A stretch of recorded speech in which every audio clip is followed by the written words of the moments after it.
Winter weather and exams have slowed down the sports schedule, but it hasn't slowed us. We'll recap all the latest on this week's Varsity 360 right now.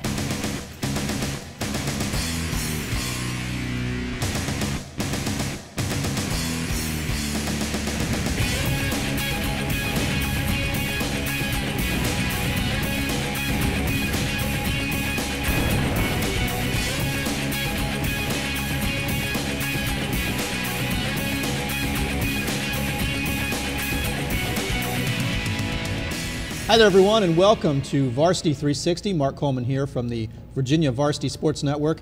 Very happy that you found us here at Fredericksburg.com and FLSvarsity.com. Happy to be partnered with the very good folks from the Freelance Star, including my very favorite assistant sports editor of them all. From the Freelance Star, it is Mr. Justin Rice. Justin, I'm running out of superlatives for you. Just keep them coming. Yeah, it's good to see you. It's a little cold, though. A little cold. You ready for the snow? No. Me neither. No, absolutely not. Me neither. We also have a very special guest with us this week. He is the boys basketball coach from James Monroe High School. It is Coach Julian Bumbrey. Coach, welcome to Varsity 360. Glad to have you here. Glad to be here. Excited to talk about sports. Yeah, wonderful. We are always happy to talk sports with someone who is very knowledgeable of sports from the area, and I understand that you're a Varsity 360 fan as well. Yes, watched a lot of episodes last year and was waiting for the day to be on. Well, that makes you one of our very favorite people as well. The most important thing you need to know about Coach Bumbrey is best PA sung anthem by a high school coach, Julian Bumbrey. Oh my! National Anthem All-Star, absolutely true. Really? Okay. Absolutely true. Had a chance to do it twice for the Richmond Braves, and I do it often at games, basketball games, football games. So I love doing that rendition. Awesome. I've been in newspapers 18 years. Definitely like a top 5 high school anthem right here. This guy right here. Wow. I appreciate that. And a coach, and an announcer, and a teacher, and my goodness, multi-talented. A little bit of everything. Yeah. Been a blessing. Well, very, very happy to have you here. Looking forward to a great show. Thank you.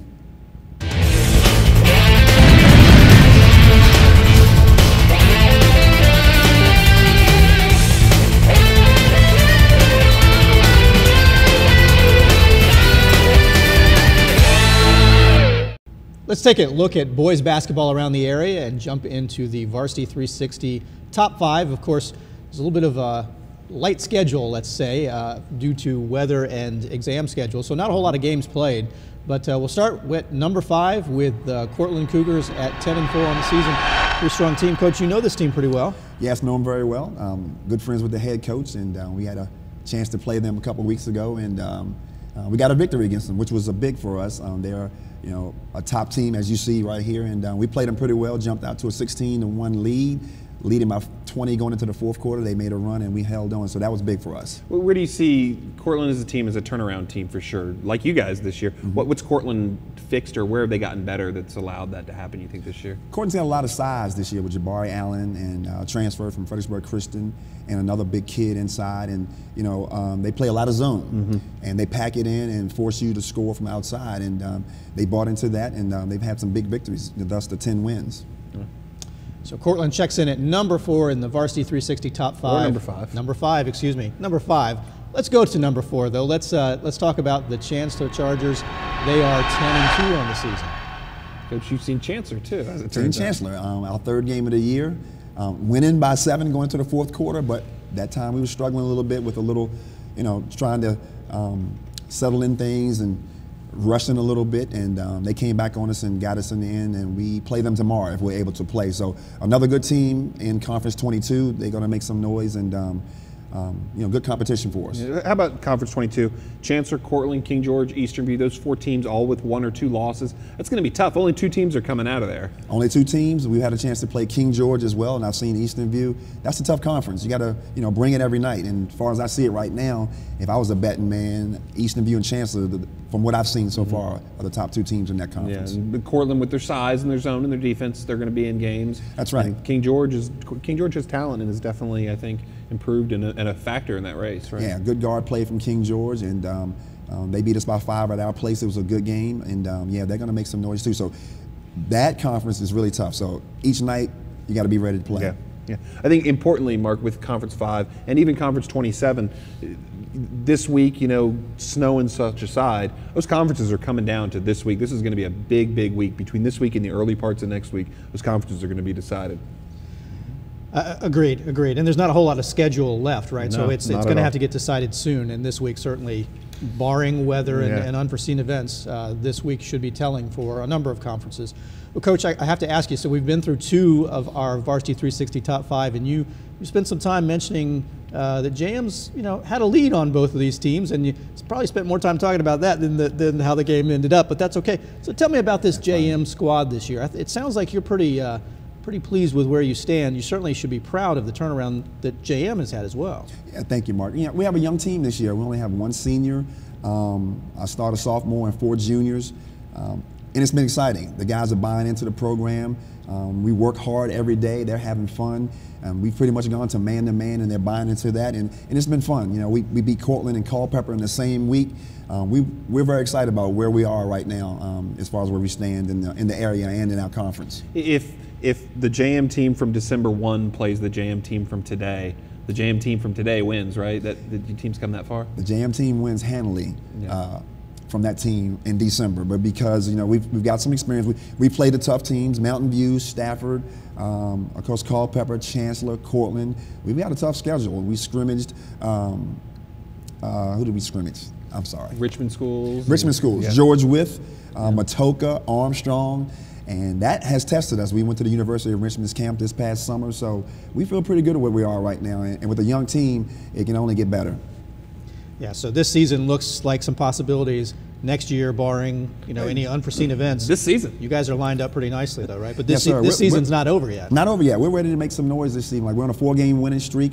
Feel good about that. In the wins, we've held teams under 50 points a game, and we're just excited right now. The guys are really excited and about playing hard and having fun too. We always preach, even when I had the girls, play hard, have fun, and learn something. There you go.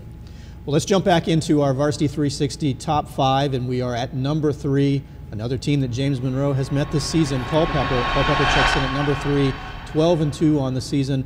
They had a 73-62 victory over Fauquier this past week, one of the few games that was actually played in the area. Yeah, one of the few games that got played in Culpeper and, of course, JM and Spotsylvania. You're looking at those 3 teams in Conference 27. If things play out like you think they might, maybe Culpeper ends up with the 1, JM and Spotsy ends up with the 2 and 3, and they're going to play each other in semifinals. Or if Spotsy gets Culpeper, when they do finally play their game, then maybe JM has jumped up into a 1 situation. It's really competitive and tough. Somebody's going to lose that semifinal and not move on, right? That's going to be a heartbreaker for one team. Exactly. And those top 3 teams that you mentioned, and we're familiar with Culpeper, beat them last week at our place. They got us pretty good up there. They had a 21-point lead. We came back and cut it to 6. So we were welcoming them coming back. And it was a good ball game last Friday night. It was our whiteout night, big crowd. And, fortunately for us, we got them. They're a good team. They were in the regionals last year, and they were a top 5 team in the state when we beat them. So we really feel good about that win. And, of course, Spotsylvania has Darius Carter back. Anything can happen with those 3 teams there. So it's going to be interesting down the stretch. And I don't want you to give away your game plan too much, but with Gibbs and with Butler and with Odom Ford, where do you start with Culpeper, do you think, in terms of defensively? Who's the guy not going to beat us tonight? Who's that guy? Gibbs is their glue. He's their best player, and they have a good inside player with Butler and then Odom Ford. We pretty much just played man-to-man the whole game, and we kind of wore them down. They were averaging about 77 to 80 points a game. We held them to 47. And Robson, their quarterback, he's a big 3-point scorer for them. He didn't score at all that night, so we really feel good about that. Culpeper at 12-2 checks in at number 3 in the Varsity 360 top 5. At number 2, hanging in there at number 2, did not play this past week. The Riverbend Bears 11-3 on the season. Big turnaround season for this team. It seems to be a good team unit here. Not a whole lot of standouts in terms of names. Well, I think, and we're going to find out about Conference 4 in the coming 2 weeks. Only 1 conference standings game has been played in the boys or the girls. Riverbend, Forge, those teams are going to start playing those games now, and we're going to find out about Conference 4 and how that sorts out. There you go. Mm-hmm. And at number 1, yet again, Colonial Forge, 14-1 on the season. Again, did not play this past week. Assuming that the weather will allow games to be played this season, or this week. Hopefully they'll have some games remaining this season. Allow games to be played this week, then Forge should be back on the court. Coach, does it hurt to have, your team has been off the court, at least in terms of game time, 2 weeks now or more. Does that disrupt any kind of momentum that you've got developed? It does, and it's tough. Like I said, we were on a 4-game win streak, feeling good, about the game against Chancellor, and then when you have to shut it down with the weather, no practices, we were thinking we would practice a day from 11 to 1, but with the advisory, we couldn't do it. So it does hurt as far as momentum and conditioning as well. Yeah. How do you do that? Do you trust your kids to sort of do the right thing there? Or are you gonna police them, make sure they're out running, doing something, put a ball in their hand in some way? Well, we talked today to our captains. If you can get the guys together, maybe go to the Y, American Family Fitness Center, to play some ball, just to keep the momentum going and keep that endurance going. Yeah, we try to do that. So, but again, our hands are tied, and hopefully we can get back soon. Not as bad as what 2-3 years ago. I know you were still with the girls team then, and we had a stretch of about 2 or 3 weeks where it seemed like we never got on the court. People never played, right? That was tough. Not quite that bad yet. Not that bad yet, and hopefully it won't get there. True.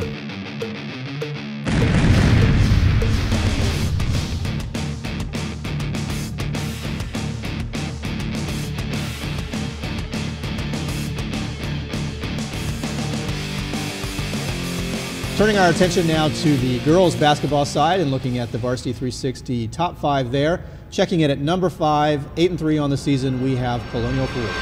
Still the team I'm betting on. Still the when team we you're get to betting on. February and March. Still the team I'm betting on, Colonial Forge. Still a lot of basketball to be played. A lot of no doubt basketball to there. be played. Checking in at number 4, moving up a notch, is Colonial Beach. They are now 12-3 on the season. A couple of big victories this past week, including over Northumberland and Rappahannock. Sydney Carey, I don't know, we think she's a pretty good ball player? She is. And Coach, you coached James girls when you guys were a single A team. You maybe venture out. When Colonial Beach has played the schedule against 4A and 5A teams, you go and get those wins and play those competitive games. That's a confidence builder, right? You like those. Quality wins. I mean, when you can play the good competition, it definitely helps your program. And they've done that the last couple of years. And Coach does a good job, and they play the havoc style defense. So they get after it. So that playing that tough schedule definitely helps you in the long run. Yeah, small school, but playing some bigger schools and hanging in there quite nicely. Quite tough team there. And they held in very tough against a Caroline team that checks in now at number 3 in the Varsity 360 girls top 5. Caroline now 12-4 on the season following a 52-49 victory over Colonial Beach. Caroline got out to a pretty big lead in this game. Beach put on a pretty nice rally at the end. Hope Tolliver with 13 points and 12 boards. Jayla McNeil with 12 and 13, so 2 double-doubles there.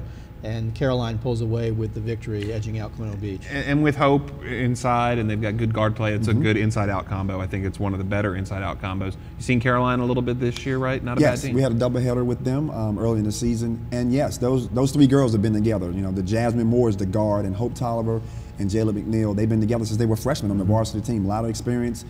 They press you and get after it. Coach Marshall does a good job with that team, and they'll make some noise. Yeah.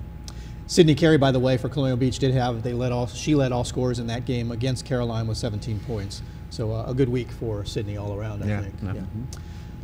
Checking in at number 2 in the girls Varsity 360 top 5, it is Mountain View. They are 13-2 on the season. Basically a bye week this week with no game scheduled. Yeah. Colonial Forge, my team I'm betting on. Mountain View is the team I do not want to play.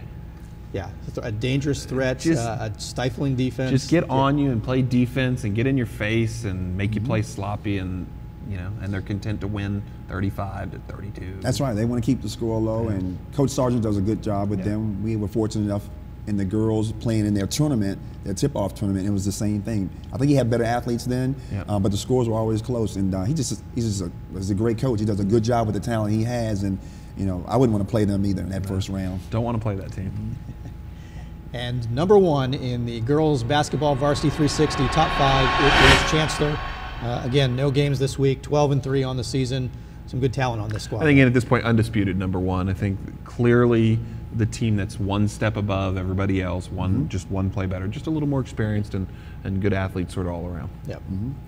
So that's the girls basketball Varsity 360 top 5. Time now for our coaches spotlight. This week we have James Monroe boys basketball coach Julian Bumbrey with us. Coach, again, very grateful to have you here. It was a pleasure to meet you, and certainly enjoy chatting area sports with you. Tell me a little bit about your squad, though. I think of James Monroe, at least lately, as a powerhouse in high school football, and I guess they've got a basketball team. I think that you are doing something to sort of change that perspective around the area. Is that a fair statement? That's a fair statement, Mark, and I appreciate that. Yes, we're talking about changing the culture of James Monroe basketball. Yes, it is a football team, and it's a great program. Coach Survey does a great job. I'm fortunate enough to call his games on Friday nights, and I love doing that. But I'm excited about the opportunity that I've been given to coach the boys basketball team. And right now, we have a young team. We start 1 sophomore and 4 juniors, and we're excited. Our leading scorer right now is Drejon Boley, 6'4", and he can play all 5 positions. C.J. Miller transferred from Lafayette, who was a freshman at James Monroe, played on the JV team. He's 6'1", he's our point guard. And Percy Burke, 6'5", long and lanky. He's a junior, our top rebounder and shot blocker. And we've got some depth on the bench. We've got a rotation of about 8 players, and we just feel good about the good things that are happening for us right now. We're on a 4-game win streak.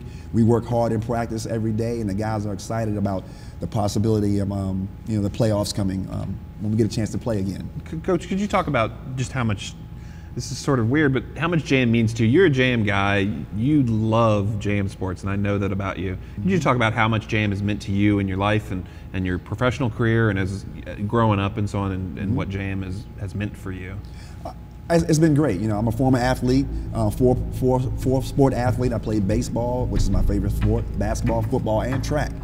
And being able to come back after going off to JMU, to come back to have the opportunity, Dr. Garnett gave me the opportunity to work for the city schools, and it's been a blessing. I mean, I got a chance to coach softball, basketball, and track and field, and coach my daughters. Didn't get a chance to coach my sons, so just coming back to the community and trying to make a difference has been great. Do you think there's a point of pride for you? I don't know if you recognize that people see you, and you're not maybe the face, but you're right up there with the face of JM, right? I mean, you're a guy that people associate with JM athletics. Yeah, and unfortunately, I got a chance to be the assistant athletic director right now too. So that's been I've been a different, but I love it. I get a chance to see all the sports and interact with all the student athletes at JM, and it's been great. Again, I see myself as a player's coach. We do the X's and O's, but I never let the kids get out of their athleticism. We let them do what they do, but we're trying to reel them in when we can. So as far as being in the community, it's been great. A lot of support. I know a lot of the older players in the Hall of Fame, Dennis Dotson, Hoggy Garnett, who unfortunately passed away a couple of years ago. I just know, the realm of sports. I can remember back in the days of watching that 72 team, I would sit at home and listen to Herman Kay on the radio and take stats of the games, So I was all into it even back then. And that's what, as far as I can see, that JM has, that maybe some of the Stafford and Spotsy schools do not have, is that sort of link to the 70s and the 60s and the 80s and the link back, whereas, Massaponax is a 15-year-old school. James Monroe is a... I think it's that, but it's also the tie to the community, and it helps to be the only high school in the city, right? So you've got a defined perimeter, and it's unlikely that that's going to change anytime in the foreseeable future. But that connection to the community is very strong and very deep, and it runs very true. I mean, I dare say that you bleed orange and black. That's very true. I mean, it's a tight-knit community, small community, and they support their athletics. Football on Friday nights, you can't beat it. Absolutely. We're trying to change that for boys basketball on Friday nights or Tuesday nights, and we've been getting some better crowds. And with the good competition, we played the schools. So we played Mountain View this year, Stafford twice. We scrimmaged Riverbend. We went down again this summer to play the teams in Richmond, George Wythe, Armstrong, Matoka. So it's been great. And with the community getting behind it, it's been fun. You talk about those Richmond schools. I know you and I have talked schedule next year. You guys are going to turn that up a notch, right? You got all these young kids going to be back, you hope? Yeah, I mean, we have a young team, one senior, and we're going to hopefully play in the Lawson Classic next year, which is a big tournament, one of the biggest on the East Coast. There were 8 games down there this Saturday. Unfortunately, Colonial Forge couldn't play because of the weather, but we got to see some of them top teams, and we're excited about playing in that. Petersburg, where Moses Malone went, we're going to play them next year. Spotswood, who's number 1 in the 3A West right now. Armstrong. So we're excited about getting our guys out in front of some great competition, and you never know where it's going to take you from there. I think the JM is about to make their mark on basketball. Maybe make some folks think that hey, this isn't just a football school. This is a school that produces some good basketball players as well. And we're excited about that. Student section at the games, the band. We have a DJ. We've had a whiteout night. This Friday we're having military appreciation night. We've had a breast cancer night. We're going to do an alumni senior night, so hey, we're looking forward to some big things for our program. So Mark as a guest DJ though, that's probably out though, right? It's probably not going to happen. Yeah. He'd have a hard time upseating our DJ right now. I think that you're probably right. Yes. Dancing Queen probably would be one of my choices, I guess, there. That might not go over quite so well, but it sounds like a lot of fun, Coach. I'm going to make a point of making it out to see a JM home basketball game this season. See what these Conference 27 games, JM Spotsy, Darius Carter again back for Spotsy. That's right. Anytime you can get Culpeper in the building, and I hope you're hoping in the conference tournament or maybe an end of season regular season playoff, right? It's fun. I mean, it reminds me of back in the 80s and 90s when it was with basketball. It was James Monroe Culpeper. My last year in '83, it was James Monroe Culpeper and Caroline. In '83, we knocked off a Caroline team and didn't lose a game in 3 years at the small JM, and it was exciting. I mean, we'd like to see that come back. It's been a little down for us crowds this year, but way back when I played, and even in the '90s, big crowds for area basketball. So, we're looking forward to that with the conference tournament coming up. Hopefully, we'll get at least one home game, and our girls team is doing well, so we might have a doubleheader. Yeah. So it's fun times right now. Awesome. Well, folks, I hope you're able to determine some of the commitment, some of the passion that Coach Bumbrey brings to his coaching, to his life, to working with the kids in the community. Certainly, the parents and the coaches, parents and the players, the kids are fortunate to have someone like you around. So, thank you for that. Thank you for everything you do. And once again, thanks for joining us. They hear this guy calling first down, Yellow Jackets. Yeah. That's fun. I mean, it just came to me one day, and everybody's picked up on it, and they crowd joins in on it. So I love doing it. You hear it around town, don't you? Nah, not really. JM boys basketball coach Julian Bumbrey. Time now for the Varsity 360 Athlete of the Week. It comes from the ranks of the wrestlers. There's a big matchup at the 126-pound weight class between the top two. That was Junior Beltran and Josh Nail. And Junior Beltran came away with a victory, and by way of that, Junior Beltran from Mountain View High School is the Varsity 360 Athlete of the Week. This was quite a matchup. This is the two best 126-pounders in the entire state. They're right here in this area. They wrestle each other. Should have gotten a third matchup this last weekend at the Colonial Forges Cancer Tournament, but this is the second time. Of course, Josh won the first time. Junior won the second time. We flip-flop on our rankings. I think Junior's a good choice there for an athlete of the week. So Beltran moves to number one in the FLS varsity top three in their rankings, and he earns the Varsity 360 Athlete of the Week. Congratulations to Junior Beltran. Well, that is going to do it for this week's Varsity 360. Certainly appreciate our special guest this week, the head coach for the boys basketball team at James Monroe, Coach Bumbrey. Coach, it was a pleasure. Appreciate it. Thanks for having me. Enjoyed it a lot. Love to have you back anytime. Looking forward to it. After that state final, you come back in, bring your ring in, something like that. Yeah. That would be great. All right. And as always, happy to be joined by my very good friend, Mr. Justin Rice. Justin, any parting thoughts? It's busy. Here it comes. By the time this airs, Conference 15 swimming should have already taken place. Next week we're going to roll into all the conference swimming, conference wrestling. Good times coming up. If you like all those sports, gymnastics coming up, get into conference meet time. It's going to be it's here. The postseason is upon us. It is getting close. It certainly is. Lots of high school sports going around in the area. I hope you're able to go out and catch some high school sports action. And I tell you what, while you're out, you're taking pictures, snapping some video, send those to me. I am Mark at v2sn.com. You can also tweet me at Mark Coleman V2SN. We'd love to be able to get those pictures and videos, and we'll get them on Varsity 360. Love to show your school and your athletes, get them on camera and get them on the internet. That would be wonderful. Well, for the Virginia Varsity Sports Network, my name is Mark Coleman. Thanks for watching, everyone.